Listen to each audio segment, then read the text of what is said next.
దాని గురించి కాదు ఇక్కడ.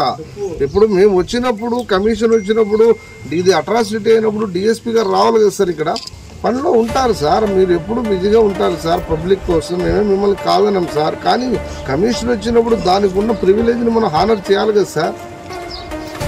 మీరు చేశారు సార్, ఓకే మీరు చేశారు. మేము దానికి మీరు చేసిన దానికి మేము ఆ ఫ్యామిలీ నుంచి ఆ కమ్యూనిటీ నుంచి మీకు ఎప్పుడు మేము కృతజ్ఞతగా ఉంటాం. కానీ ఇప్పుడు కమిషన్గా గవర్నమెంట్ నుంచి మనం వచ్చినప్పుడు దానికి సంబంధించిన అధికారి ఉండి మనం కొంచెం దాన్ని మనం పబ్లిక్ మన ఆన్సర్ఫుల్ అవ్వాలి కదా సార్. పబ్లిక్ ఉన్నారు, ప్రజా సంఘాలు ఉన్నారు, ప్రెస్ ఉన్నారు, అందరూ ఉన్నారు. కాబట్టి సార్ వచ్చి మాకు అదే మీరు చెప్పే మాటలు చెప్తే మేము హ్యాపీగా ఫీల్ అయ్యి మేము వెళ్తాం వాళ్ళకి ఆన్సర్ చెప్పి. అదే సార్ మీరు వస్తే మాకు మంచిది. అందుకనే కదా సార్, అందుకనే మీ నోటీస్లో నేను పెడుతున్నాను సార్. ఎందుకంటే అట్రాసిటీ అన్నప్పుడు కంపల్సరీగా వాళ్ళ దానికి సంబంధించిన అధికారి ఉంటారు. అందుకని మీరు సార్ని ఒక మాట చెప్తే ఇక్కడ వస్తే మేము చెప్పేసి వెళ్తాం. రిమైనింగ్ ఎవరైతే ఉన్నారో వాళ్ళ మీద మీరు ఫర్దర్ ఇన్వెస్టిగేషన్ చేసి అది సార్ అది చూడాలి. రెండు ఫర్దర్ అలాంటి పరిస్థితి రాకుండా కూడా మనం మన వైపు నుంచి వాళ్ళకి మనం సపోర్ట్ గా ఉండాలి సార్. ముగ్గురునే చేశారంట, ఇంకా అది మనకు తెలియదు అది ఎంతమందో. ఒకసారి మళ్ళీ వాళ్ళు ఇచ్చిన నేమ్స్ ని మీరు ఇన్వెస్టిగేషన్. ప్రాపర్టీ డ్యామేజ్ ఉంది దీంట్లో, ప్రాపర్టీ డ్యామేజ్ మన వాళ్ళ 420 సెక్షన్ దానికి గవర్నమెంట్ నుంచి హౌసింగ్ అది శాంక్షన్ సపరేట్ చేస్తాం. అది రెవెన్యూ నుంచి. ఇది సైట్ మీదే కదమ్మా, ఇది దీని పట్టా గిట్టా ఉందా?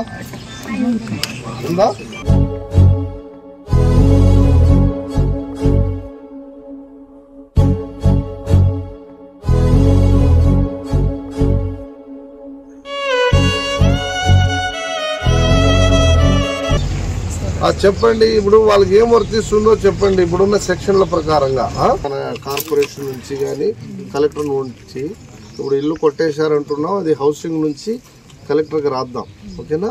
ఇప్పుడు ఈ కేసు అయిన దాంట్లో ఇప్పుడు కొంతమందిని అరెస్ట్ చేశారు, ఇంకా కొంతమందిని అరెస్ట్ చేయడానికి వాళ్ళు ఇన్వెస్టిగేషన్ చేస్తున్నారు. అంటే అవన్నీ కూడా చూసుకోవాలి కదా. ఒకేసారి 20 మంది అంటే ఎవరు ఏమి అనేది మనం బాధ్యతలుగా మనం చెప్తాం, కానీ వాళ్ళ వైపు కూడా వాళ్ళని చూసుకుంటారు. దాంట్లో ఎవరు తప్పు చేశారో వాళ్ళని తప్పనిసరిగా పనిష్ చేయడం జరుగుతుంది. ఇప్పుడు మీ ఇల్లు పడగొట్టారు కాబట్టి అది హౌసింగ్ మనం రాద్దాం. ఆల్రెడీ ఈ భూమి మీదే కాబట్టి ఇప్పుడు ఎట్లా గవర్నమెంట్ అందరికి ఇల్లులు ఇస్తూ ఉంది, ఆ ఇల్లు కట్టించుకునే ఏర్పాటు కూడా మనం చేద్దాం. ఇప్పుడు పిల్లల్ని బాగా చదివించుకో. ఇప్పుడు మీ ఆయన అక్కడ ఉన్నాడు, ఆయన బెయిల్ మీద వచ్చిన తర్వాత ఇవన్నీ కూడా ఆటోమేటిక్గా ట్రయల్ జరుగుతాయి. అంటే ఎవరు పొరపాటు ఏం జరిగింది అనేది అదంతా కోర్టు డిసైడ్ చేస్తుంది. మీరు కూడా ఎక్కడ ఇతరుల విషయాల్లో మనం జోక్యం చేసుకోకూడదు, మన విషయంలో కూడా ఇతరులు జోక్యం చేసుకోకూడదు, ఓకేనా? మేమంతా కూడా దీన్ని ఖండిస్తూ ఉంది, మేము బాధపడతా ఉన్నాం. అందుకనే ఇంత దూరం వచ్చాము. ఇంతమంది అధికారులు ఎందుకు వచ్చారు అంటే మీకు న్యాయం చేయాలి, మీ వైపు నిలబడాలి, పేదవాడికి అండగా నిలబడాలని మేము వచ్చాం. ఇక్కడ ప్రెస్ వాళ్ళు వచ్చారు, చాలామంది ప్రజలు వచ్చారు.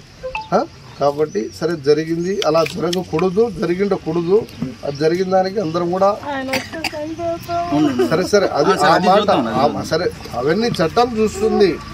ఏ మనిషిని కొట్టడం కానీ తిట్టడం కానీ ప్రతిదీ ఎవరికైనా అది ఎవరు చేయకూడదు. అదంతా కూడా వాళ్ళు చూస్తారు, పోలీసులు ఉన్నారు, చట్టం ఉంది. ఎవరో ఏదో మాట్లాడిన దాన్ని నువ్వు ఎమోషన్గా తీసుకోవద్దు. మనం కూడా మన లిమిట్లో ఉండాలి తల్లి, ఏం కాదు. నేను ఇప్పుడు డిఎస్పీ ఎక్కడున్నారు చూడండి, మీకు ఏ ఇబ్బంది లేకుండా ఇప్పుడు మనం అందరూ కూడా ఉన్నాం, గవర్నమెంట్కి రాస్తాం. ఇది ఆల్రెడీ గవర్నమెంట్ నోటీస్లో ఉంది. లేడీసే వచ్చారా? లేడీస్ కట్టేసి అసలు టాయిలెట్ వచ్చినా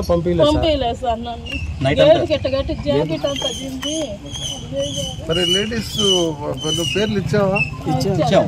ఈ 18 మందిలో లేడీస్ వస్తున్నాం కదా. 10 ఏళ్ల కింద జరిగింది, ఆ రోజు జరగకపోవచ్చు. 11వ సంవత్సరం దాన్ని బయటకు తీసే వెసులుబాటు ఉంది వ్యవస్థలో. కాబట్టి ఏదున్నా న్యాయంగా ధర్మంగా చేయ